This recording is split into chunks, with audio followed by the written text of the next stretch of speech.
Picture this. You're at a coffee shop and you scan a QR code on the table to check the menu, pay for your drink, or maybe even connect to the Wi-Fi. And a few hours later, your bank texts you, did you authorize a $1,200 charge in Singapore? You didn't click any sketchy emails. You didn't download a shady app. All you did was scan a QR code, and just like that, your phone, your wallet, and your identity are wide open. This isn't just a future threat. This is happening right now, and it's called Quishing. Now, I'm gonna admit, that even sounds gnarly to say out loud. Now, say it out loud. I wanna hear you. Drop it in the comments. Did you do it? Here's what makes this scam so dangerous. You're not clicking a random link from a stranger. You're scanning something that looks safe, even helpful. Quishing works because QR codes have become part of our everyday lives. Menus, parking meters, event check-ins, customer surveys. Scammers know that if they slap a QR code on the table, a flyer, or even over a legit poster, most people won't even think twice. But behind that little black and white box are fake websites designed to steal your login, your passwords, and even infect your phone. So here's what you're gonna learn in this video right here.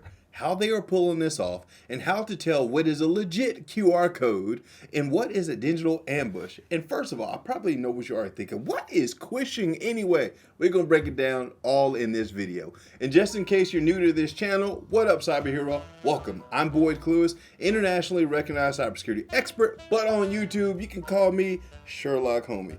I break down scams and trends every single week to help you protect your pocketbook. I'm here to make sure that you don't get caught slipping in the age of QR code traps, phishing links, and scammers who studied marketing harder than security. If you're tired of being blindsided by stuff you didn't even know could be dangerous, hit that like button, subscribe, and ring that red bell so that you're notified when I drop new content every week to help you stay safe. Because today, we're unpacking one of the slickest scams that you'll ever see coming, and it all starts with something as innocent as a QR code.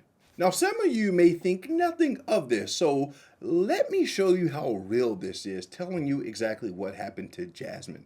Now, Jasmine is a tech-savvy project manager. She's always on her phone. She's always on the go, handling her business. One day, she was out looking for lunch after she was leaving her co-working space, and she sees a scan to view menu QR code on the table, and it looked absolutely normal. Custom branding, was laminated, looked legit.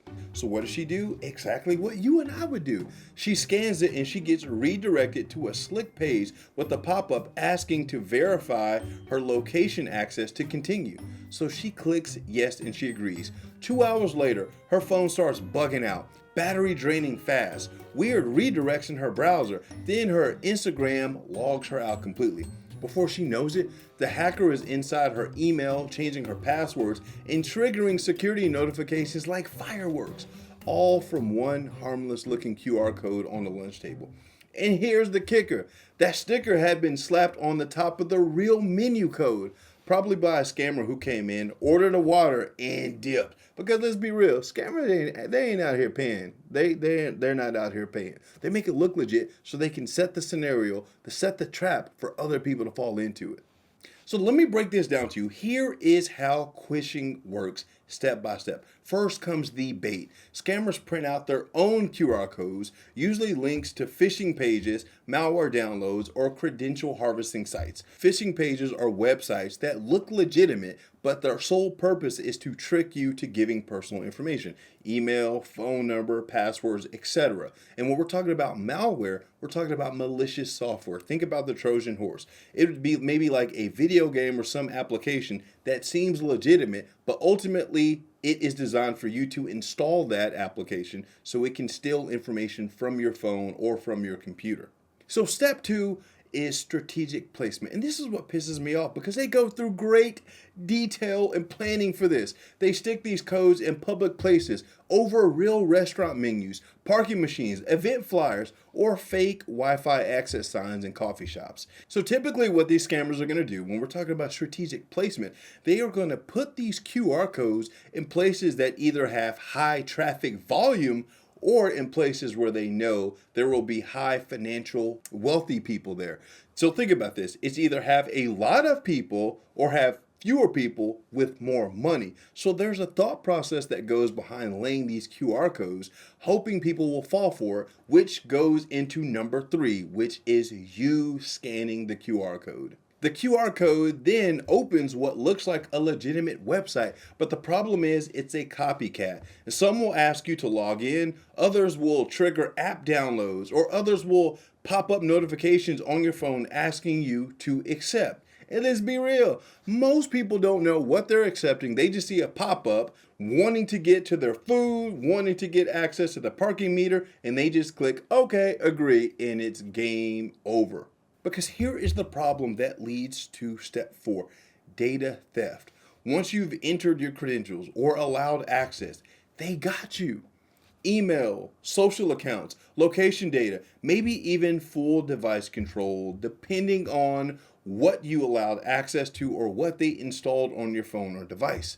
And then step 5, they ghost you. They go completely ghost. The scammer wipes the fake code and vanishes before anyone notices. Meanwhile, your digital life's on fire and you're wondering what went wrong. Here's the truth. QR codes were supposed to make our lives easier, quick access, touch-free menus, no app needed. But nobody stopped to ask, what if someone uses this convenience against us?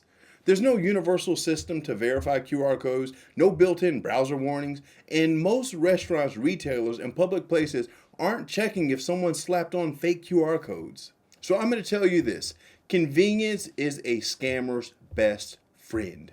Meanwhile, people trust these QR codes because they've been conditioned to. We scan to get coupons, order lunch, park our cars. It's muscle memory. So this isn't just a scam problem. It's a design problem, a security gap, and a behavioral exploit rolled into a neat square that scammers love to take advantage of. But not you, because you're watching Sherlock Homie. So we're going to talk about how to not get caught up in the Quishing scam. First thing first, never scan random QR codes in public, especially not on posters, flyers, or stickers that look sketchy or out of place. Number 2, check for overlays. If a QR code looks like it's been slapped on or slightly off center, peel it back. Real businesses don't tape codes like ransom notes. Number 3, use QR code preview app. There are apps and browser extensions that show you the link before opening it. Install one and thank me later. And this right here is the most important. Trust your gut. If something feels off, it probably is. And if you found this helpful, share it with someone who scans every QR code they see like it's a scratch-off ticket. Because QR codes aren't the enemy, but using them without thinking, that's how you get robbed, y'all. Simple as that. And if you think that was wild, look at what scammers are doing with these QR codes and fake Amazon packages right here. Check this video out. Hey, cyberhero, this is a judgment-free zone right here. Let's be real. Let me know in the comments, do you be out there scanning those QR codes? Have you ever given any thought that that may be a nefarious code out there? Let me know in the comments. I'm curious to know what you think.